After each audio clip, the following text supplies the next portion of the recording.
We are continuing our lecture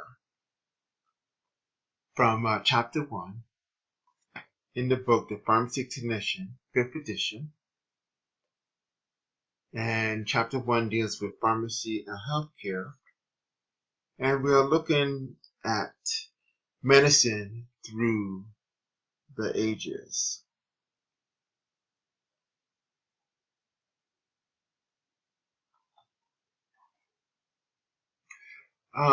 The first significant group of individuals that we have recording of who looked at medicine were the ancient Sumerians.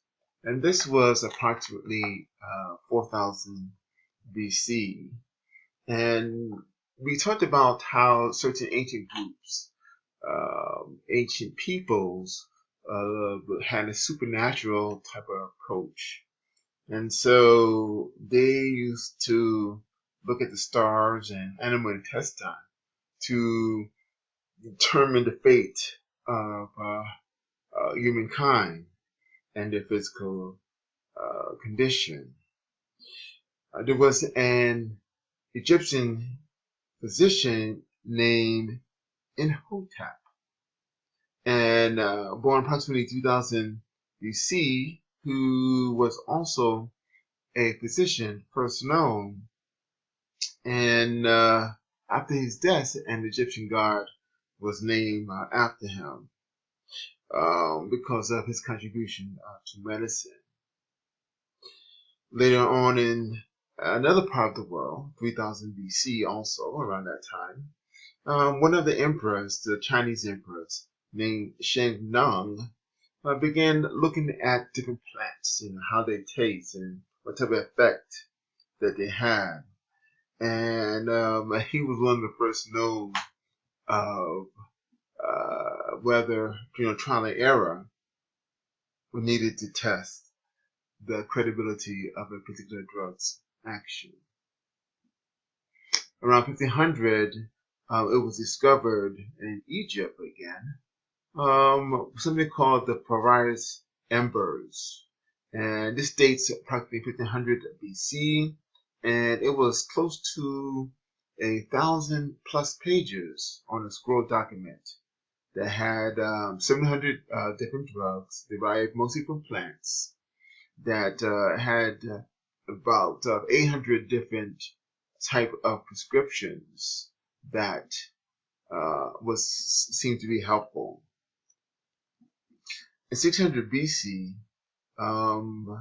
the occult was established in Greece, where individuals began to be trained as physicians, and they followed a god of medicine called Asclepius.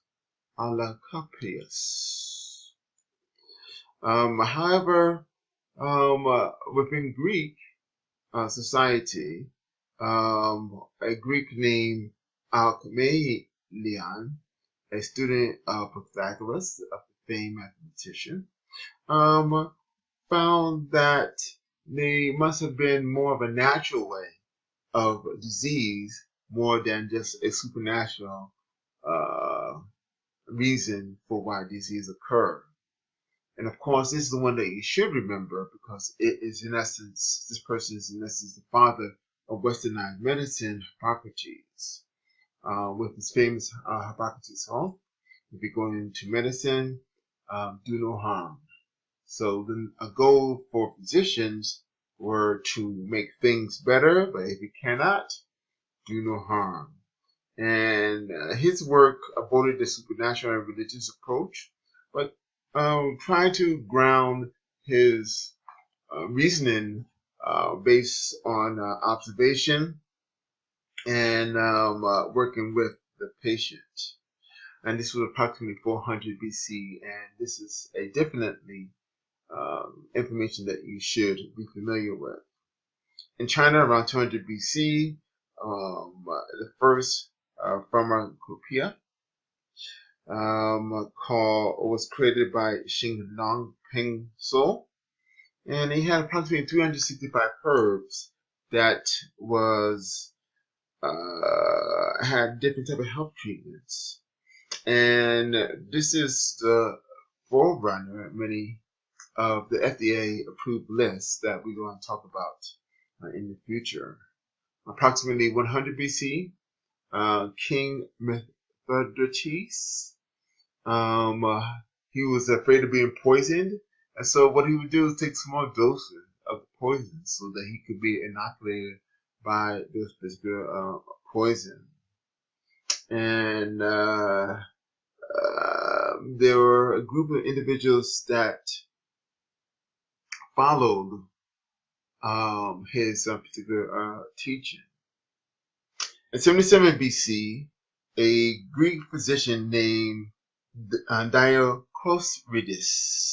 wrote something that was called the Materia Medici, which is similar to some of the books that we found in India, China, in which he found that closely syncreted plants had healing properties to them, and he wrote that particular work. And he had a main influence on the pharmaceuticals or pharmaceutics found in Western societies for close to 600 years. An Indian physician around 100 AD named Charaka wrote a particular thesis called the Charaka Samhita, and again documented different herbs, close to 500, that had healing properties. Another very important physician in Western medicine is named Galen, and this is someone also you should know, Hippocrates. Galen. This is around 162 AD, and he had a lot of extensive writings, and his writing became one of the bases of Westernized medicine. Within the Islamic world, many great physicians arose. One is named Rhazes. He wrote a book of medicine, which was very popular in the Middle Ages. This is around 900 AD, called a Book of Medicine, dedicated to Mansur. And again, he had a very tremendous influence on Western medicine. Another very famous physician coming from the Islamic world is Avicenna, and his particular thoughts on medicine dominated European thinking for hundreds of years, and his writing was approximately around 1000 AD. There's certain definition that you should be familiar with. One is called Materia Medica, and the definition means generally pharmacology, but also refer to drugs in use. It comes from the Latin word materia, meaning matter, and of course medica, which means medical. Another very important term that we talked about is pharmaceutics, and this is of or about drugs, and also relates to what is called a drug product. So two definitions that you should be familiar with. Continuing on looking at medicine through the ages, approximately 1500 AD, a particular physician named Paracelsus again added on to the teaching of Galen, recognized that the use of chemistry can be used for the creation of medicinal drugs, and he began to create a particular drug that can be used for a healing process.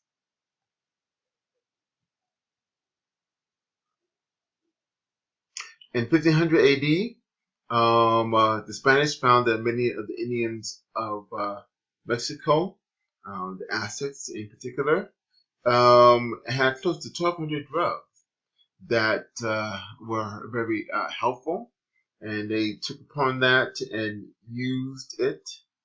And when it went back to Europe, and it was very, very helpful. Again, around 1500 and 80 AD, Lin Xingzing completed what is called Pen also Kanmu, and this was a very large computation of close to 2,000 drugs able to treat different type of illness and conditions. Quinine, we talked about that a little bit earlier. This was found by the Jesuit priests.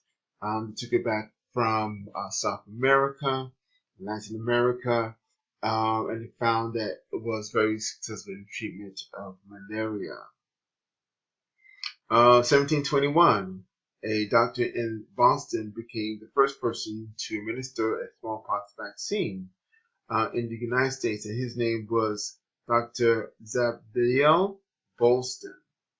And he found that by inoculating them with smallpox, made them immune to the disease. Smallpox was a very dreaded disease in which millions of human beings have died, and this was the first disease that is eliminated by humankind.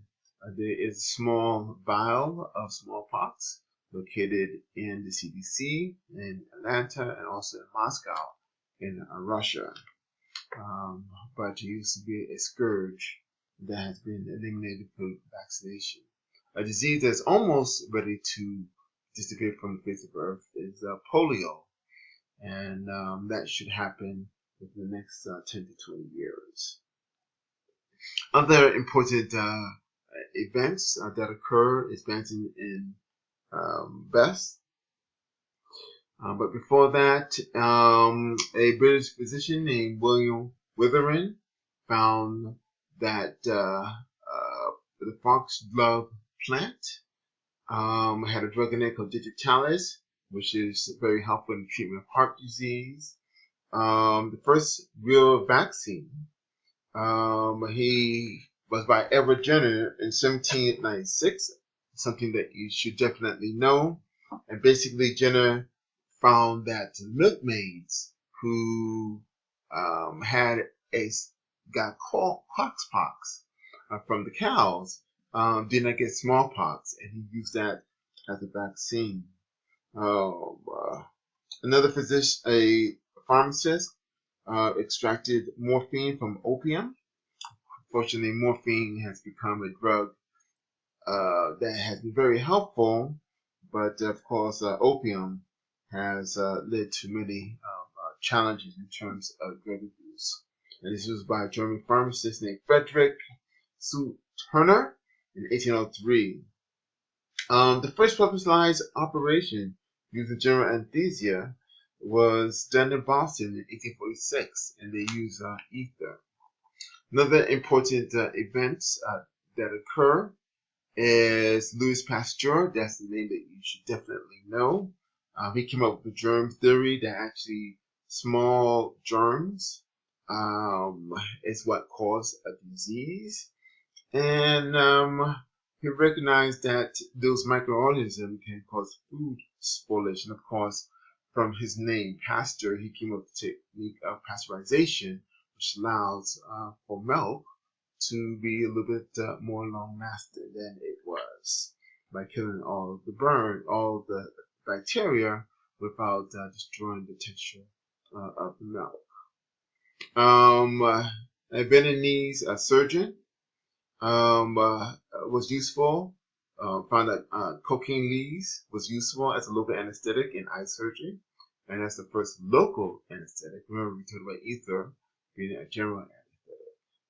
All right, so we will continue with medicine through the ages, and you should look at some of the definitions that we have talked about in terms of materia medicina and pharmacokinetics.